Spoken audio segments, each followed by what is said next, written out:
Paysage post-carbone. J'avais besoin d'un temps de pause. Nous venions de parcourir le flot de cette histoire de l'apparition des énergies fossiles dans nos vies, de la nécessité d'une bonne dose de sobriété pour nous en passer, mais aussi de développer les alternatives. Mais celles-ci aussi ont des impacts. Poids des matériaux, empreinte spatiale, impact sur les paysages, les chiffres s'alignent sous la forme d'élégants schémas sur les murs du pavillon de l'Arsenal. Effrayant. Les deux tranches de la centrale nucléaire de Nogent-sur-Seine, c'est une centaine d'hectares et 1,2 million de tonnes. Le barrage de Serponçon, 2,2 millions. Une éolienne en mer du parc de Saint-Nazaire, 2900 tonnes. Les panneaux solaires sur mon toit, peut-être 150 kilos. L'énergie ne se compte pas qu'en kilowatts et mégawatts, mais aussi en tonnes et en hectares. Et apprendre la légèreté ne sera pas si simple. Alors cette banquette est la bienvenue. Comme l'est ce paysage calme devant moi, une forme de carte postale à peine animée d'une légère brise qui fait tourner une petite éolienne au profil familier. Nous voilà dans une petite rue, sans doute celle d'un lotissement cheminot des années 1960, au bord de voies ferrées abandonnées. Une drôle de petite voiture mal garée sur le trottoir se recharge par l'entremise d'un câble orange passé par-dessus la clôture. Derrière elle, une voiture de collection manifestement rétrofitée d'un moteur électrique. Pendant qu'elle patiente, des techniciens déploient un accordéon de panneaux solaires sur les voies. La rue a été blanchie pour réduire l'effet d'îlot de chaleur urbain, tout comme les toits, quand ils n'ont pas été équipés de panneaux solaires. Je suis face à une image d'un banal présent, avec quelques graines de futur qui semblent déjà familières. Un futur possiblement proche, où l'énergie s'est faite légère. C'est un des 6 paysages post-carbone concoctés par Raphaël Ménard et Olivier Campagne pour cette exposition. Défile ensuite l'intérieur cosy d'un appartement urbain, une plaine agricole qui cultive son énergie, des toits parisiens adaptés au futur, une éolienne qui s'intègre à son paysage et à la vie des lieux, et même un fleuve qui renoue avec la production. Autant d'instants prospectifs, ancrés dans le banal présent, qui donnent envie d'y croire.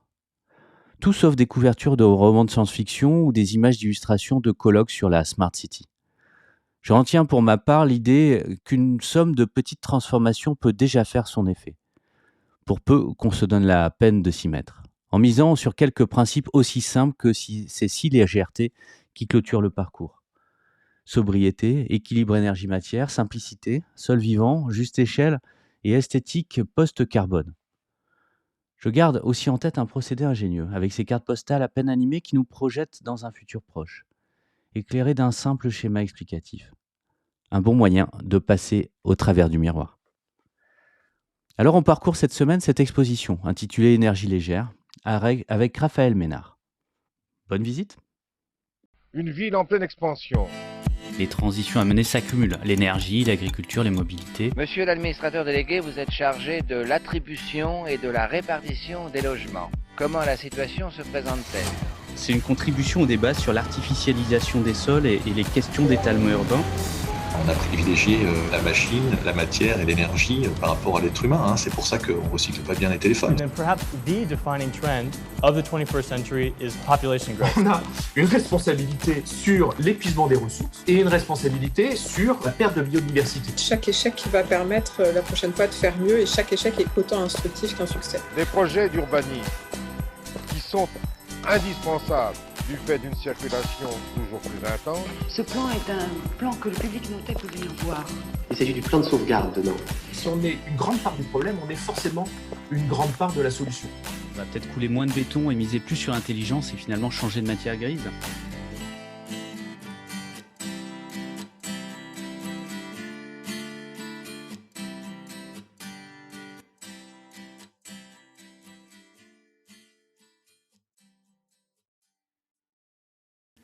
Raphaël Ménard, bonjour. Bonjour Sylvain Guézot. Alors Raphaël, tu es président d'AREP.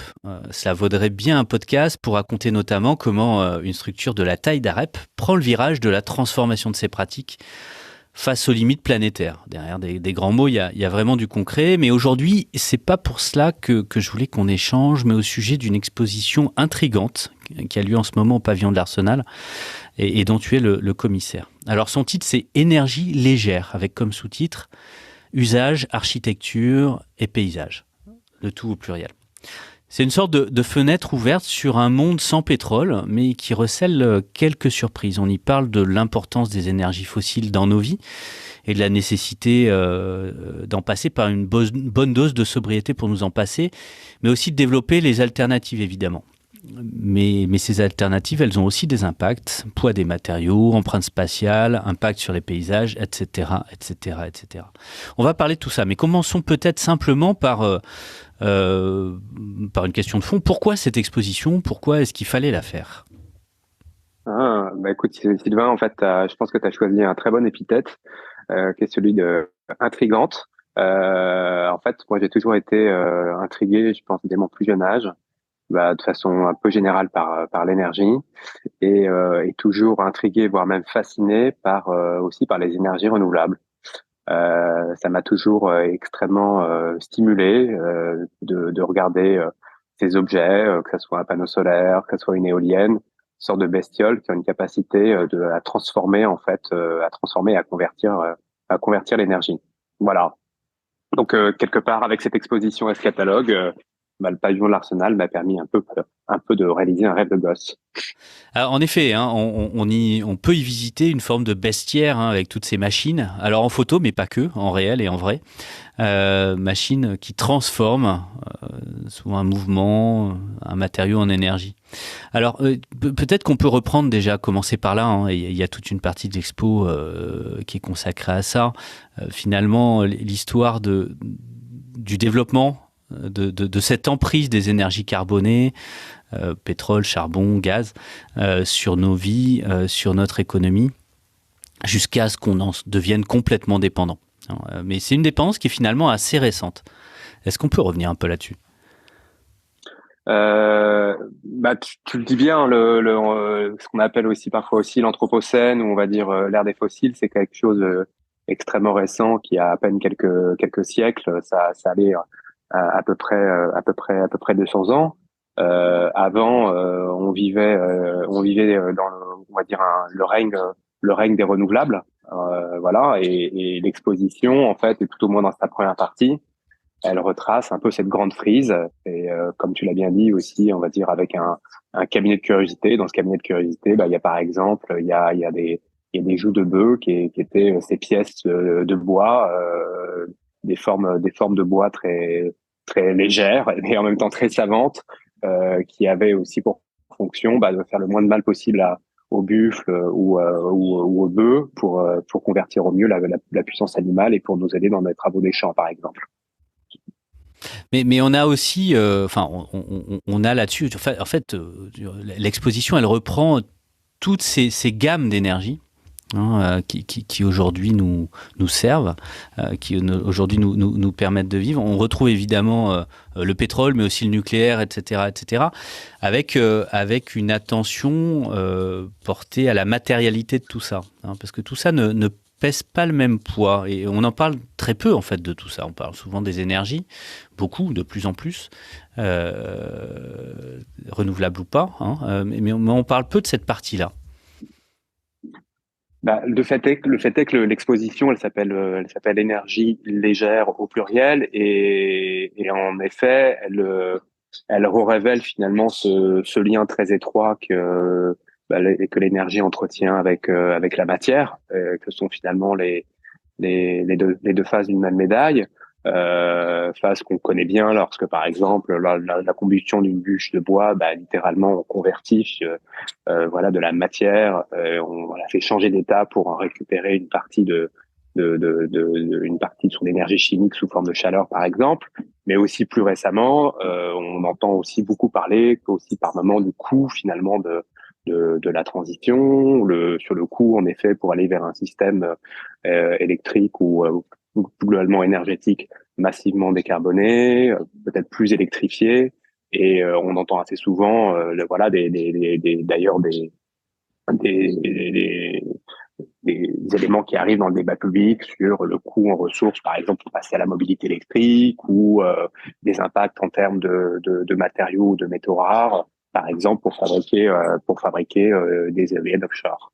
Alors justement, il y a une partie qui est intitulée Atlas dans l'exposition, qui vient décrypter finalement un certain nombre de systèmes énergétiques. Alors, de mémoire, hein, on va de la centrale nucléaire à l'isolant, mais en passant par toute une gamme de grands et petits systèmes, en venant finalement montrer, au-delà d'une production énergétique, la consommation de matière, le poids de tout ça, ou l'emprise au sol, ce qui n'est pas du tout anecdotique, hein, avec les débats sur le zéro artificialisation nette, par exemple, ou tout simplement l'impact sur les paysages. Est-ce que tu pourrais nous donner un peu une petite gamme là, de ces différents impacts ou de ces différentes énergies?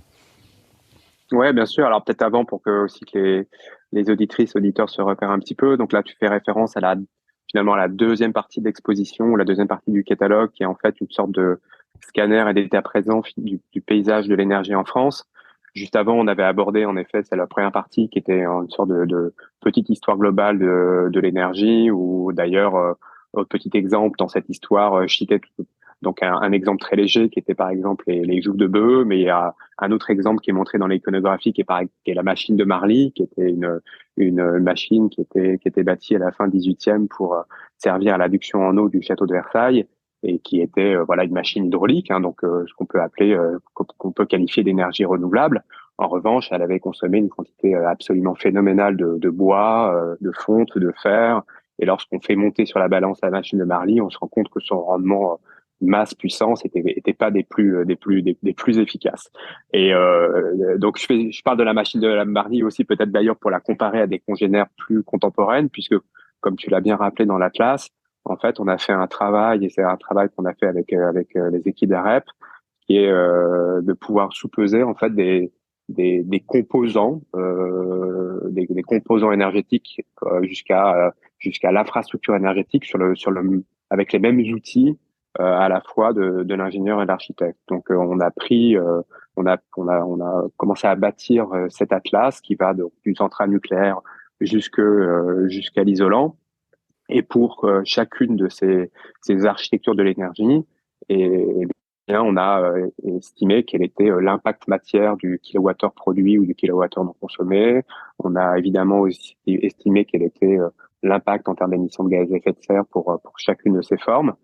Et pour te donner un exemple d'une métrique, et c'est vrai que c'est aussi faire une exposition, par moments ça fait du bien, et ça remet aussi en enthousiasme sur des choses que moi je sais depuis assez longtemps comme ingénieur, comme architecte, qui sont les vertus justement de l'isolant. Au cours de l'exposition, on a redocumenté quel était justement l'impact en termes de ressources de l'isolant, et c'est presque le record quelque part de la sobriété matière parmi toutes les formes qu'on a pu scanner dans cet atlas, puisque pour 1 kilowattheure de chaleur non consommée, le coût matière est de 8 grammes de matière, ce qui est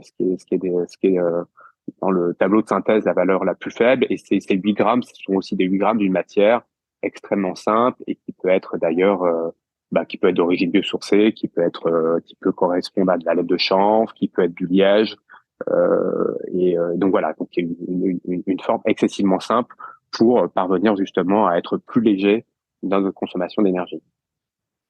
Oui, on va retrouver quelques énormes engins, hein. Donc, on parle de renouvelables, mais là, j'ai sous les yeux le barrage de Serpenson en coupe, hein, sur lequel on voit l'ampleur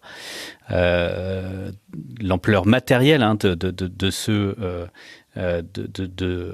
barrage-là, 2,2 millions de tonnes. Hein, donc, c'est vraiment pas rien. Il y a aussi un autre aspect qui est assez marquant, du fait de mettre en parallèle, côte à côte, hein, ces différentes énergies, à la fois leur poids, évidemment les émissions carbone, mais ça on l'avait peut-être plus en tête, mais aussi leur géographie, hein, une forme de territoire hyper concentré dans certains cas, et parfois très diffus, hein, sur lequel on va avoir des géographies extrêmement différentes. Alors évidemment, quand on parle d'éoliennes en mer, hein, pour le moment on est sur quelque chose d'extrêmement concentré, en tout cas en France, avec un seul parc connecté, ce qui n'est pas tout à fait le cas aujourd'hui pour les éoliennes au sol, mais on constate ce qu'on entend dire de temps en temps, mais là on le voit vraiment visuellement de façon massive, le fait qu'il y a une partie du territoire qui est beaucoup plus couverte que le reste. Oui, bah, c'est ce qu'on voulait aussi montrer dans l'Atlas. C'est comme tu l'as bien dit, il y a à la fois un travail, on va dire, de coupe et de coupe dans la relation au grand paysage avec, tu sais, tout à l'heure, le barrage de Serre-Ponçon et avec ses 2 200 000 tonnes, alors qui, en revanche, voilà, a une capacité installée je crois, de 380 mégawatts pour chacun de ces typologies aussi, de pouvoir illustrer la variabilité de la production parce que le vent, il n'y en a pas toujours. En revanche, une centrale nucléaire produit, elle, de façon beaucoup plus constante, sauf lorsqu'il y a un grand carénage. Et on a fait aussi ce travail à l'échelle de l'Hexagone pour montrer la régionalisation ou au contraire les endroits très locaux où sont situés. La France est quand même pas mal à la bourre en effet pour l'installation de son éolien maritime. Pointer aussi les 52 sites où on trouve des centrales nucléaires, où en revanche, de façon beaucoup plus diffuse, par exemple, le solaire intégré au bâti, qui est aussi illustré sur un projet de Raphaël Cabrion et la façon dont des confrères euh, arrivent à jouer finalement avec les énergies renouvelables et à les intégrer dans leur projet. Et pour reprendre ce que tu évoquais aussi sur l'éolien terrestre, celui-là, c'est là où les liens aussi avec l'histoire sont assez fructueux. On entend souvent parler de ce qu'on appelle le NIMBY effect sur la question de l'intégration des renouvelables et particulièrement de l'éolien. Faut avoir en tête qu'en France aujourd'hui il y a à peu près 9000 mâts éoliens qui sont installés et il y avait avant le démantèlement du fait du charbon, il y avait à peu près 9000 moulins avant qui étaient installés dans les passages français il y a encore 2 siècles. Et donc c'est aussi des choses qu'on a oubliées, comme on a aussi oublié que les bords de Seine étaient constellés d'endroits où on entassait le bois parce que l'énergie massivement utilisée avant l'apparition des fossiles, c'était avant toute chose la biomasse. Voilà. Oui, parce que cette histoire du développement des fossiles, cette histoire récente du développement des fossiles et l'émergence de cette dépendance et de cette impasse carbonée, c'est aussi l'histoire de la disparition des renouvelables. Hein. Alors, sans doute, c'est pas les mêmes qu'il faut qu'on développe demain. Mais quoi qu'il en soit, il y a une forme là-dessus de boucle retour qui est aussi intéressante. Peut-être juste pour conclure là sur la partie constat, en tout cas présent avant de se projeter.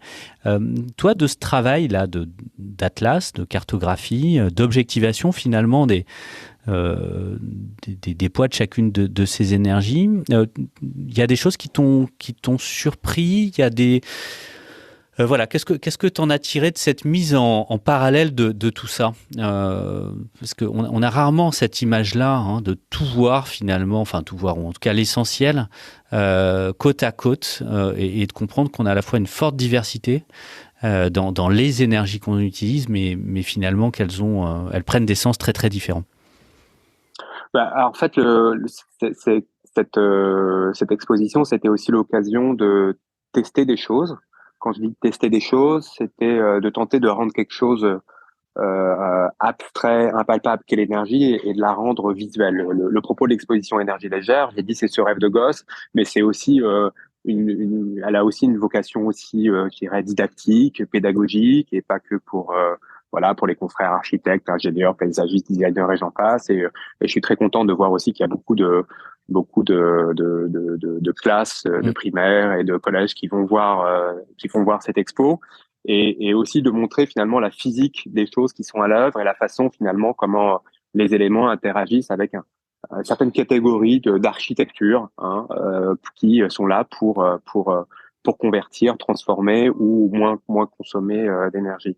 Et donc on a fait ce travail dans l'Atlas aussi qui est dans ce travail de bichromie entre la partie construite qui est rouge-orangé et la partie du flux d'énergie qui est, elle, représentée de façon bleu turquoise, et de montrer comment l'un échange avec l'autre. Et j'espère que lorsque les visiteurs voient l'expo, à un moment, ils ont un peu mieux compris l'efficacité d'une éolienne contemporaine. Une éolienne contemporaine, faut aussi après on peut trouver ça beau, on peut trouver ça moche, on peut considérer que c'est pas ça qui sera le grand soir unique de la décarbonation. En revanche, c'est quand même des objets qui sont devenus extrêmement efficaces dans la capacité à convertir l'énergie cinétique du vent. Une éolienne contemporaine, c'est pas très très loin du rendement théorique maximum qu'on appelle la limite de Betz, BETZ, qui est de 59%. Aujourd'hui, une éolienne contemporaine, le tube d'air qui est face à elle, elle le convertit avec des rendements qui sont pas très éloignés de cette limite théorique-là. Alors, des constats. On constate comme visiteur aussi ce foisonnement en fait, cette très très grande diversité. Et tu le disais, il n'y a sans doute pas une solution unique de toute manière. C'est bien dans la diversité que sera, si ce n'est la solution, ou en tout cas le réel. Mais on ne s'arrête pas là. On ne s'arrête pas là du tout. On passe aussi à des futurs ou à des bouts de futur, un bout de prospective avec une façon que j'ai trouvée extrêmement élégante, mais surtout extrêmement parlante, vivifiante et peut-être là où on retrouve le terme d'intrigante, des petites fenêtres ouvertes sur le futur, des formes de cartes postales, des cartes postales animées.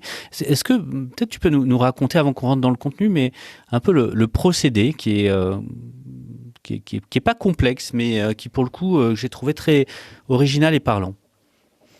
Ah, donc là, tu veux parler peut-être de la troisième partie. Tout à fait, les 6 paysages. Pour ceux qui nous écoutent, c'est les 6 paysages post-carbone. Donc ça, c'est vrai. Après de l'Atlas, qui était finalement une sorte d'instantané, je le dis avec humilité, incomplet de l'énergie en France, puisque dans les 11-12 planches qu'on a faites, il y en a beaucoup qui manquent pour essayer de reconstituer ne serait-ce que la consommation finale française, qui d'ailleurs à plus de 60% est d'origine fossile. Donc manque à notre Atlas, par exemple, un avion, une voiture, un bateau. Mais ça, peut-être que des confrères qui poursuivront l'aventure. Donc on a attaqué après aussi une autre aventure qui est avec autour de 6 images animées. Et donc ça, c'était aussi la partie, je dirais presque de grâce et de plaisir de cette exposition, qui est aussi une très belle aventure humaine et faite de rencontres. Et c'est une rencontre avec Olivier Campagne. Olivier Campagne, il est architecte et c'est aussi un magicien, on va dire, de l'effet spécial ou de cette forme de sublimation du réel. Et c'était pour moi aussi peut-être la partie, je dirais presque la plus dangereuse, la plus risquée, qui était de dire allez, vas-y, raconte-nous, montre-nous à quoi ça ressemble justement un futur avec beaucoup moins de carbone, un futur post-carbone.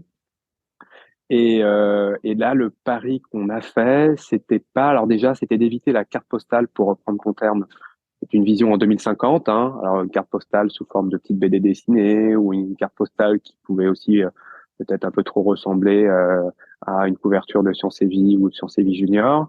Et avec Olivier, on a voulu finalement raconter des scènes de tous les jours, et des scènes de tous les jours dans lesquelles il y avait des petites choses qui arrivaient.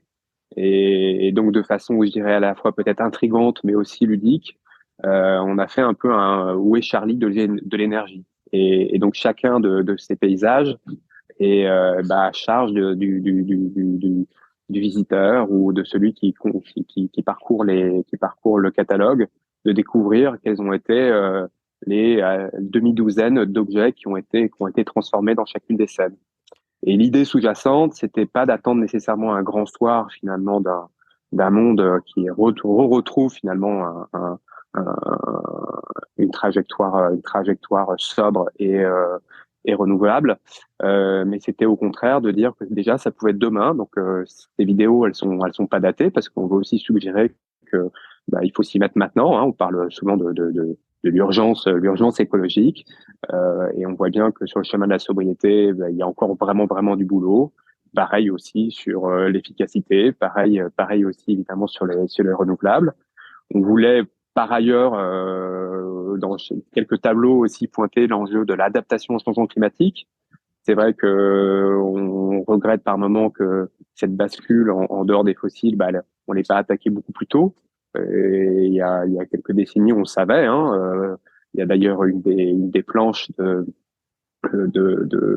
la première partie qui montre Jimmy Carter en train d'installer les panneaux solaires sur la Maison Blanche. Et donc on a raté quand même un certain nombre d'occasions pour essayer de se défaire un peu du joug des énergies fossiles, qui représentent encore près de 80% de l'énergie consommée dans le monde. Il faut qu'en plus maintenant on s'adapte, Et donc il y a quelques images, en particulier celle des toits et celle de la desserte pavillonnaire, qui illustrent aussi quelques petits clins d'œil pour à la fois atténuer mais aussi s'adapter. Alors oui, c'est des images du quotidien, hein, des petits bouts voilà, d'un quotidien banal, un bout de quartier pavillonnaire avec une voie ferrée, un intérieur en ville, une chambre d'étudiante, une plaine agricole, une vue sur les toits de Paris, des éoliennes plantées au milieu des champs, ou un paysage fluvial avec un certain nombre de sites de production. C'est à la fois du banal et c'est du présent. On n'est pas du tout dans des images de science-fiction, mais c'est du présent avec des brins de futur dedans, avec des petites graines de futur. Et c'est ça d'ailleurs qui est assez surprenant. C'est cette capacité à tout changer sans pour autant tout bouleverser, hein.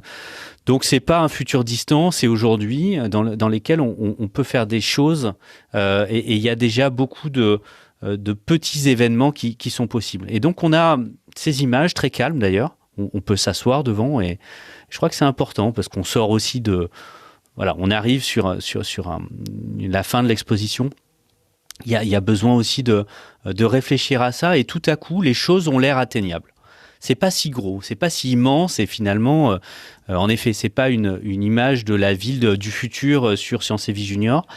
C'est chez nous, hein, c'est aujourd'hui, et on peut y aller. Peut-être qu'on peut brosser un peu le détail, par exemple du quartier pavillonnaire, où il y a pas grand-chose, hein, des petites maisons sur lesquelles il y a eu quelques modifications, quelques véhicules garés comme dans toute rue aujourd'hui, et puis un bout de voie de chemin de fer sur lequel il se passe des trucs étranges. Est-ce qu'on peut peut-être partir de là ? Oui, on peut commencer tout à fait par celle-ci. Et tu l'as bien mentionné. En fait, moi, ce qui m'intéressait, c'était traiter finalement d'une certaine une banalité, et trouver aussi de la poésie et littéralement de la légèreté finalement dans l'usuel et dans le quotidien. Et d'ailleurs, dans ces scènes, il y a à la fois des choses qui sont certaines très gracieuses, comme voilà l'éolienne de la plaine qu'on a totalement redessinée et qui vient se poser de façon beaucoup plus délicate sur le sol. Des choses peut-être un peu plus intrigantes, comme la grille aérosolaire qui recompose un paysage agricole. Et dans la scène du pavillon, il y a à la fois, je dirais presque, allez, je tente le mot, presque un peu du lait, puisque il y a une pompe à chaleur qui a été installée sur le tympan d'une des maisons qui composent ce quartier pavillonnaire. Et puis il y a à côté, pas très loin aussi de l'élégant, avec une vieille voiture, une vieille voiture d'ailleurs très très très légère, très effilée, qui est une Panhard de 1967, qui a été rétrofitée. Ça veut dire qu'on lui a substitué son moteur à explosion, son moteur à essence par un pack thermique. Et donc c'était aussi suggéré que l'ancien, le beau, c'est pas que l'immobilier, ça peut être aussi d'ailleurs aussi la vieille voiture aussi, ça peut se réhabiliter, et puis elle peut aussi se décarboner, se post-carboniser, je dirais presque. Et des objets aussi plus légers, d'ailleurs un objet qui a été dessiné, conçu par les équipes d'AREP, qui s'appelle la Plateau, qui est un quadricycle, qui est aussi pointé les sujets de transition mobilitaire, et que lorsqu'on est loin d'une desserte en transport en commun, c'est pas forcément simple de relier la future gare du Grand Paris Express avec son vélo, même s'il a assistance électrique, et que un quadricycle de 300-400 kilos, ça fait sans doute l'affaire pour une grande partie de la mobilité du quotidien. Et puis pour continuer cette scène, je dirais il y a presque l'objet le plus léger qui compose d'ailleurs deux scènes, qui est à la fois celle du pavillon et aussi des toits parisiens, qui est une couverture de survie, qui est une idée qui m'a été soufflée par la climatologue Valérie Masson-Delmotte, une couverture de survie qu'on coince par l'extérieur sur son Velux. Lorsqu'on affronte un épisode caniculaire, par un Velux, il peut y avoir à peu près 1000 watts de soleil qui peut rentrer assez facilement. Et c'est une protection solaire vraiment vraiment très très peu chère et très très très légère, voilà, qui permet un tout petit peu de s'adapter dans ce type de situation de chaleur qu'on rencontre de plus en plus en zone métropolitaine. J'avais envie que tu nous parles justement en termes de légèreté de ces éoliennes, hein, posées dans des champs, mais élégamment, et aussi peut-être de ce bureau sur lequel est en train de travailler une étudiante. Puis on laissera découvrir le reste, évidemment, aux auditeurs. Alors, tu fais peut-être référence parce qu'en fait, il y a 2 types d'éoliennes, mais je pense que tu dois parler des grandes, de celles dans la Seine qui s'appelle l'Horizon. Ouais, c'est ça. Alors ça, on a été d'abord très, très, très, très littéral puisque, énergie légère, c'est aussi, on en parlera peut-être en conclusion de ce podcast, c'est de façon très triviale, c'est la légèreté tout court et c'est de voir comment on peut faire pour rendre une éolienne contemporaine moins lourde. Et une grande partie du poids des éoliennes sont en fait les fondations en béton. C'est aussi la partie basse du mât qui sont des tôles d'acier assez épaisses. Et donc là, on a redessiné la façon dont l'éolienne faisait se poser au sol avec plus d'emprise. Et avec cette emprise, on devrait probablement arriver à alléger de quelques centaines de tonnes de béton et d'acier cette éolienne. Et on profite finalement de ce petit élargissement en partie basse pour aussi réfléchir à des co-usages, à hybrider les énergies renouvelables pour qu'elles soient pas que des objets uniquement dédiés à la production énergétique, et que demain, cette éolienne puisse être un hangar agricole, qu'elle puisse permettre d'aller protéger un tracteur, qui est d'ailleurs peut-être devenu électrique, de pouvoir y intégrer un électrolyseur, pouvoir y intégrer s'il le faut aussi. On sait qu'il y a aussi des sujets d'intégration paysagère pour les silos à biométhane. Et le message qu'on voulait aussi passer par ces images, c'est aussi un appel d'air, je dirais presque aller inventif, pour que les confrères, les architectes, les ingénieurs, les paysagistes s'occupent finalement de la façon dont on va retraiter l'énergie, comment on va affronter ce que RTE appelle le surgissement des énergies, et comment avec des énergies qui seront très probablement beaucoup plus locales, leur visibilité devient un enjeu un enjeu collectif d'appropriation et tout simplement un projet politique. Oui, parce qu'elles sont mieux insérées, parce que ça devient aussi des outils de production agricole, et plus légères aussi esthétiquement, hein, pas que sur leur poids sur la balance, mais on le voit bien visuellement, et peut-être à une échelle complètement différente, puisqu'après ça fait partie des objets exposés aussi dans l'exposition. Peut-être revenir sur ce bureau, moi qui m'a intrigué, plus exactement qui m'a donné envie. Alors l'exposition, elle veut finalement, alors déjà, elle cherche pas à pointer ce qui est bien, ce qui est pas bien, et c'est d'éviter l'écueil qu'on a parfois sur les enjeux de transition énergétique, savoir si il faut à quel niveau du nucléaire il faut, ou quelle quantité de renouvelables, etc. il faut ou pas. Le message clé, c'est surtout d'y aller, et c'est d'y aller dans une myriade finalement d'échelles qui vont de l'échelle individuelle en passant à celle du voisinage et en allant jusqu'à la question de la politique publique. Et dans cette scène que tu mentionnes sur l'intérieur, l'idée était aussi de regarder avec un œil neuf les questions même d'ameublement, des questions de design, des questions d'aménagement intérieur, qui ne seront certes demain pas le grand soir de la rénovation énergétique, et que la scène qui se déroule à l'intérieur, évidemment, on attend à ce que le bailleur ou la copropriété lance enfin le grand chantier d'isolation thermique par l'extérieur, rénove les baies, les toits, etc. Mais il y a un certain nombre de petites victoires qui peuvent se faire de façon assez rapide, en intégrant, par exemple, des rideaux avec des qualités thermiques particulières, ou encore avec cette table qui est une table climatique qu'on a conçue avec Jean-Sébastien Lagrange, qui est un designer, et qui comporte des matériaux à changement de phase, et donc qui permet d'apporter des qualités thermiques à l'intérieur par, justement, non pas par de l'immobilier, mais littéralement par du mobilier. Une bonne illustration, en effet, des petits et des grandes choses qui sont proposées au fil de l'exposition, qui est conclue par par si légèreté. En fait, des formes de principes, des mantras quelque part à appliquer. On le voit bien dans nos projets, ça parle là à la vie quotidienne, mais aussi et surtout à celles et ceux qui font la ville et les bâtiments qui la composent. Peut-être qu'on peut les reprendre. Certains sont peut-être plus évidents que d'autres. Sobriété, équilibre énergie-matière, simplicité, sol vivant, juste échelle. Et pour finir par esthétique post-carbone. Peut-être nous éclairer un petit peu sur ces différents, ces 6 légèretés. La toute première, tu l'as évoqué, c'est la sobriété, qui est finalement la plus simple, la plus évidente, qui est celle littéralement du pied léger, du pied léger pour passer de 130 à 110 sur l'autoroute, parce que c'est déjà un petit peu de gagné en termes de consommation d'énergie fossile. Et puis de façon plus générale, c'est vrai que je pense à des associations comme Negawatt qui depuis des dizaines et dizaines d'années évidemment invitent en effet à faire le pied léger globalement sur nos consommations d'énergie et dessiner une France à 1000 TWh. Et on sait bien que ça rend en effet la bascule vers un retour aux renouvelables d'autant plus aisé.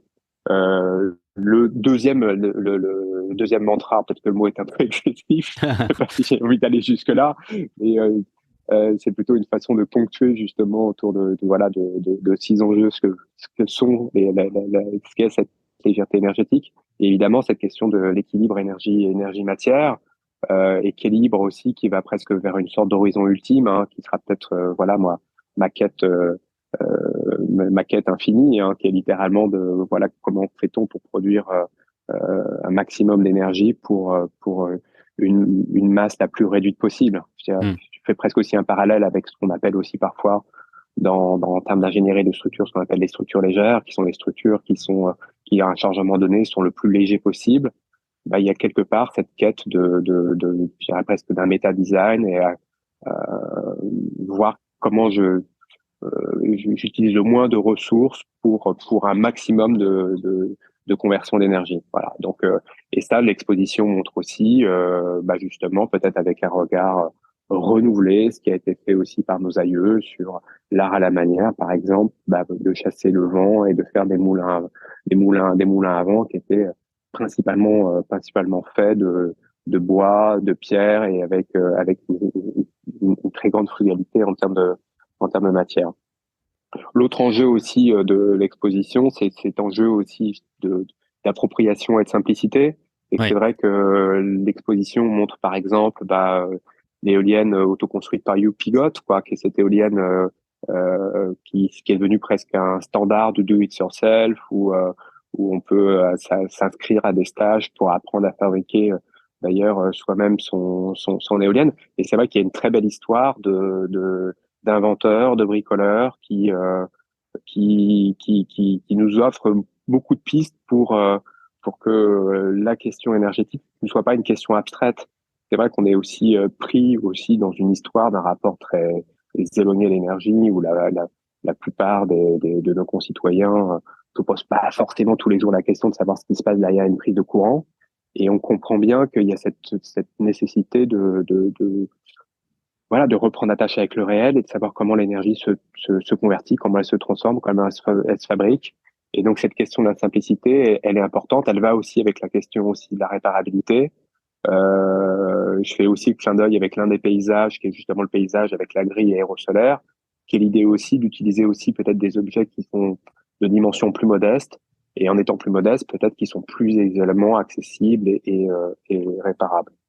Alors, je vais peut-être pas toutes les faire, mais j'en prends aussi un autre exemple aussi de légèreté qui est pointé parmi les 6, qui est la question de l'échelle.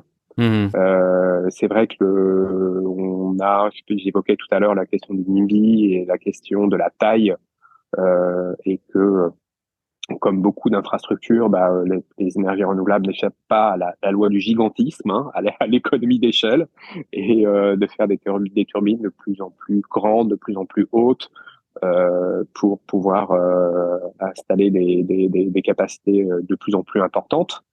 La question aussi que pose l'exposition, c'est encore une fois vouloir pousser aux hégémonies les grandes éoliennes ou les grandes infrastructures, mais aussi de repositionner peut-être l'échelle intermédiaire comme l'éolienne dessinée par Renzo Piano, qui est montrée dans la première partie, qui est une éolienne qui fait une 50aine de mètres de haut. Alors certes, elle est moins puissante qu'une éolienne qui fait 100 mètres de haut, mais elle permet peut-être une appropriation locale peut-être plus aisée, peut-être qu'elle permet d'ailleurs plus aisément des financements participatifs.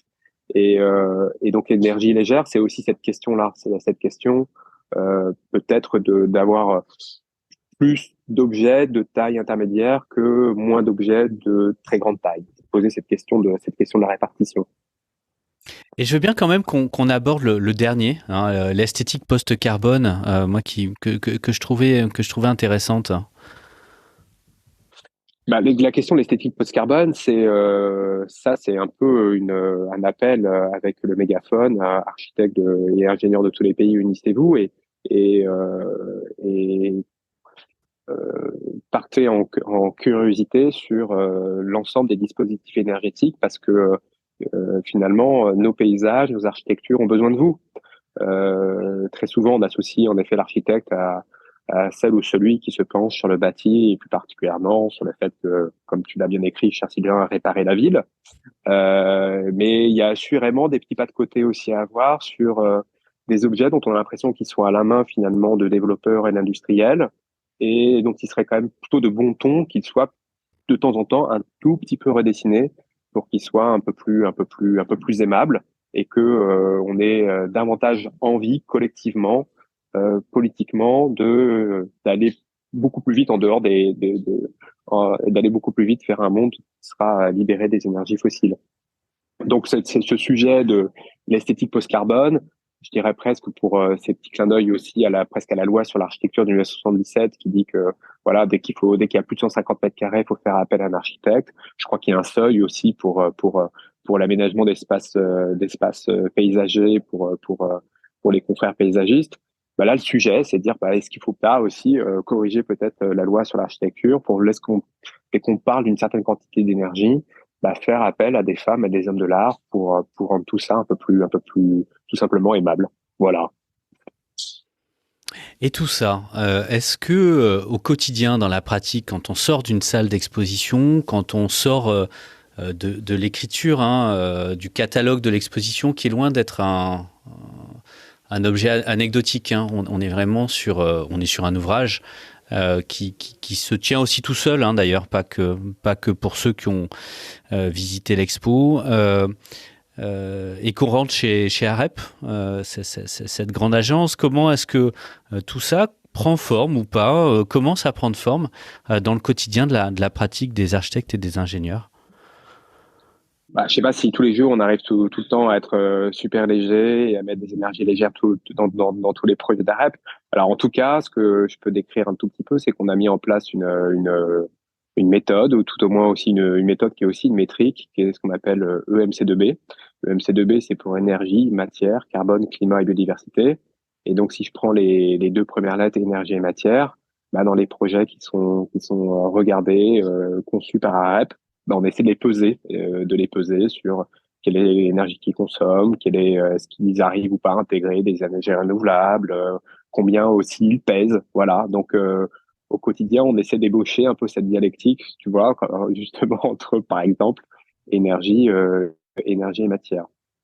J'en ai parlé un tout petit peu avant. Je mentionnais qu'on essayait de participer à cet élan créatif qui a été lancé par l'ADEME, qui est l'extrême défi autour de ce qu'on appelle les véhicules intermédiaires, donc qui est un peu, on va dire, cette sorte de trou dans l'arbre non pas du vivant, mais de l'arbre des mobilités entre le vélo et la voiture. Et donc là, il y a tout un zoo extrêmement sympathique qui est en train d'éclore. Et dans l'une des vidéos, AREP a fait un petit placement produit en montrant le véhicule un véhicule de moins de 400 kilos qui s'appelle la Plateau. On va essayer aussi peut-être de faire un prototype pour voir si on peut faire ce qu'on appelle ce solaire vertible sur bois, c'est-à-dire de pouvoir installer des panneaux solaires, un peu comme un cirque-pinder électrique qui viendrait se positionner sur des rails qui seraient pas utilisés pendant un certain temps. Et puis dans d'autres exemples, on va dire plus courants et peut-être un peu moins innovation recherche, là en ce moment on est en train de construire et d'installer la halle à vélo sur l'ancienne gare routière de la gare du Nord, qui sera une grande halle solaire qui protégera jusqu'à 1200 vélos sur la partie est de la gare du Nord. Donc on essaie, quoi, tu vois, comme tu le vois dans nos projets, de faire sobre et puis aussi de se dire qu'à chaque fois qu'il y a un toit, c'est quand même une surface potentiellement qui est artificialisée ou tout au moins qui est protégée par une structure minérale. Cette structure minérale, autant se faire se peut, autant qu'elle soit productive, d'autant que maintenant que les fabricants de panneaux solaires savent faire des choses qui sont beaucoup plus gracieuses qu'elles n'étaient encore il y a quelques années. Voilà. Écoute, merci Raphaël pour cette visite guidée. Vous manquerez pas donc d'aller visiter l'exposition qui est encore au pavillon de l'Arsenal pour quelques semaines, et puis de consulter le catalogue de l'exposition Énergie légère. Mais on va mettre tous les liens, toutes les références en commentaire du podcast. Mais peut-être pour finir, est-ce que tu as des conseils de lecture ou autre, plutôt en termes d'ouverture, après cette petite balade? J'en ai beaucoup. Alors d'ailleurs, il y a une très belle bibliographie dans le catalogue de l'exposition. Donc pour toutes celles et ceux qui voudraient en savoir plus généralement sur l'énergie, rendez-vous dans la bibliographie qu'on a coécrit d'ailleurs avec Jean Souviron, à qui je passe un petit coucou. Je vais prendre 3 livres. Il y en a un, et d'ailleurs l'exposition à sa façon lui rend un petit hommage, puisque c'est le livre de Thierry Casazian, qui est Il y aura l'âge des choses légères. Autre personne aussi trop tôt disparue, c'est David Mackay, ce physicien de Cambridge, qui avait écrit Sustainable Energy Without the Hot Air, qui est accessible en PDF, je crois, dans beaucoup de langues, et qui est un magnifique manuel pour apprendre aussi à compter l'énergie, et apprendre à compter l'énergie à la fois dans le bâtiment, dans la mobilité, et aussi à compter aussi l'énergie en termes de production. Ça a été un livre de chevet absolument incroyable, et qui est d'ailleurs un conseil de lecture que je donne à tous mes étudiants depuis une quinzaine d'années. Et puis, si vous voulez aussi un peu plus en savoir plus sur ce qui nous arrive depuis l'Anthropocène, et plus particulièrement sous le règne du roi pétrole, qui reste toujours la première énergie consommée dans le monde, il faut lire Mathieu Ozanneau, L'or noir, la grande histoire du pétrole, qui en 150 ans vous raconte tout ce qui s'est passé depuis le colonel Drake et les premiers derricks dans les Appalaches sur la côte est des États-Unis. Voilà. Raphaël Ménard, merci beaucoup pour cette balade, pour cette visite, et puis pour tout ce travail. Et puis à bientôt. On ne manquera pas de se recroiser pour parler de la suite de tout ça. Avec grand plaisir, cher Sylvain. Merci beaucoup pour ton interview.